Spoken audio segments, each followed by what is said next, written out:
Thank you very much, Dr. Birx, Mr. President, Mr. Vice President.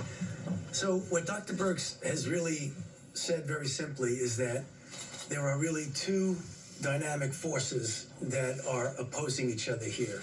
As I've mentioned several times in our briefings, the virus, if left to its own devices, will do that dark curve that Dr. Birx showed you. The other dynamic force is what we are doing, what we're trying to do, and what we will do in the form of mitigation. Now, these are very revealing bits of data, because you saw what happened in Italy, where you make the turn around the curve and you go. That doesn't happen all at once. It's a stepwise fashion. And if I explain the steps, which I will, you'll see why we are really convinced that mitigation is going to be doing the trick for us. Because what you have is you have an increase in new cases at a certain rate. When the increase in new cases begin to level off, the secondary effect is less hospitalizations, the next effect is less intensive care, and the next effect is less deaths.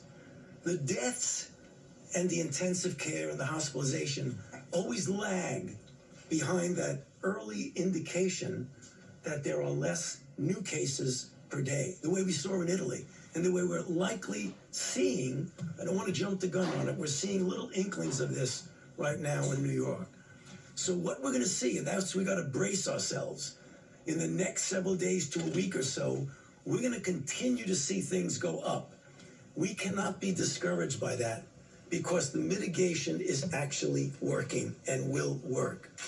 The slide that Dr. Birx showed, where you saw New York and New Jersey, and then the cluster of other areas, our goal, which I believe we can accomplish, is to get the hotspot places, the New Yorks, the New Jersey, and help them to get around that curve. But as importantly, to prevent those clusters of areas that have not yet gone to that spike, to prevent them from getting that spike. And the answer to that is mitigation. Now, the 15 days that we had of mitigation clearly have had an effect, although it's tough to quantitate it because of those two opposing forces.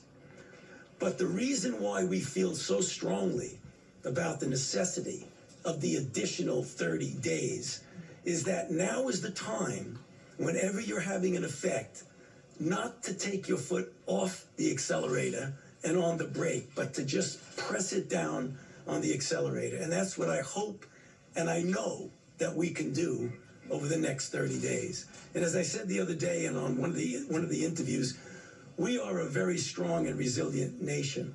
If you look at our history, we've been through some terrible ordeals. This is tough. People are suffering. People are dying.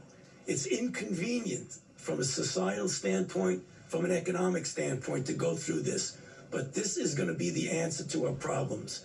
So let's all pull together and make sure, as we look forward to the next 30 days, we do it with all the intensity and force that we can. Thank you.